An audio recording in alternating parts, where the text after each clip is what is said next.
2024 के विधानसभा में उपचुनाव जीतकर नए नए विधायक बने भाजपा के रामवीर सिंह ठाकुर सीधा अखिलेश यादव को अब चुनौती देने लगे हैं। मुरादाबाद के कुनरकी से बीजेपी विधायक ने सपा मुखिया अखिलेश यादव को चुनौती दी है, जिसमें विधायक रामवीर सिंह ठाकुर ने कहा कि अखिलेश यादव को अगर लगता है कि मुस्लिम मतदाता उनके साथ में है तो मैं इस्तीफा देने के लिए तैयार हूं, वो मेरे खिलाफ आकर चुनाव लड़कर दिखाएं। विधायक ने कहा कि अखिलेश यादव ने चुनाव आयोग से 7 सीटों का सीसीटीवी डेटा मांगा है। मांगना ही था तो 9 सीटों का डेटा मांगना चाहिए था। जिन 2 सीटों पर डेटा नहीं मांगा है, क्या वहां भाजपा की सरकार नहीं थी? क्या वहां पुलिस प्रशासन नहीं था? उन जगहों पर भी वैसी ही स्थिति है। रामवीर सिंह ने कहा कि मैं प्रशासन की मदद से चुनाव नहीं जीता हूं, लेकिन मुझे मुस्लिम और यादव मतदाताओं ने जिताया है। बता दें कि रामवीर ठाकुर मुस्लिम बहुल सीट कुंदरकी में उपचुनाव में करीब 1.5 लाख वोटों से भारी अंतर से जीत गए हैं और भाजपा करीब 3 दशक के बाद कुनरकी में उनकी जीत हुई है और लगातार ये कई बार से हारते चले आ रहे थे। तो ऐसे में इस बार जनता ने इन्हें आशीर्वाद दे दिया, जिसके बाद अब इनका मन ऐसा हो गया कि अब सीधे अखिलेश यादव को चुनौती देने लगे।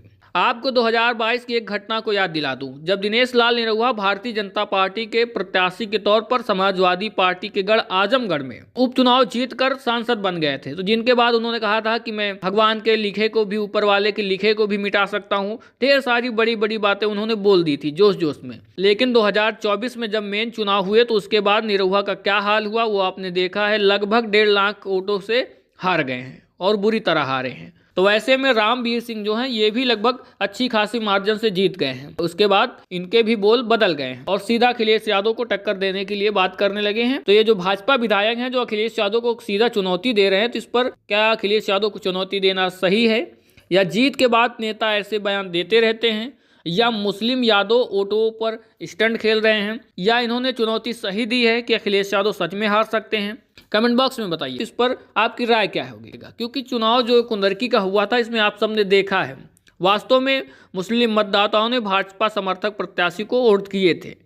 कारण क्या था? ढेर सारे कारण निकल कर आए थे। ऐसे में एक कारण ये भी था कि जो समाजवादी पार्टी ने अपना प्रत्याशी उतारा था, काफी मुस्लिमों की नाराजगी थी, तो वहां पर एक फैक्टर और भी चला था, शिया सुन्नी, शेख पठान, ये ढेर सारे चीजें होती हैं, तो वहां पर ये भी फैक्टर काम कर गया था। इससे पहले समाजवादी पार्टी के जियाउर रहमान बर्क विधायक थे जो कि अब सांसद बन गए हैं। तो ऐसे में हाजी रिजवान के खिलाफ समाजवादी पार्टी का जो बेस वोट माना जाता है, जिसका फायदा भाजपा को साफ तौर पर मिला है। तो वहीं रामवीर सिंह ठाकुर ने कहा कि अखिलेश यादव बड़े लीडर हैं, उन्हें पता चल गया कि अब मुस्लिमों का विश्वास उनसे खिसक चुका है।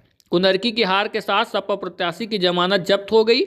मैं जन्म से मुस्लिमों के बीच में रहा है, मेरे पास 35 साल ग्राम प्रधानी रही है और 1996 से आज तक जो मुस्लिम मेरे साथ जुड़ा वो मेरे खिलाफ नहीं गया, ये रामवीर सिंह ने कहा है। और असलियत भी यही है कि मुस्लिम मतदाताओं ने बढ़ चढ़ कर भाजपा प्रत्याशी रामवीर ठाकुर को वोट दिया था। तो ऐसे में आपको क्या लगता है कि रामवीर सिंह ठाकुर जो चुनौती अखिलेश यादव को दे रहे हैं, सही है गलत? कमेंट बॉक्स में बताइएगा। वीडियो को लाइक शेयर करके चैनल को भी सब्सक्राइब जरूर कर लीजिएगा।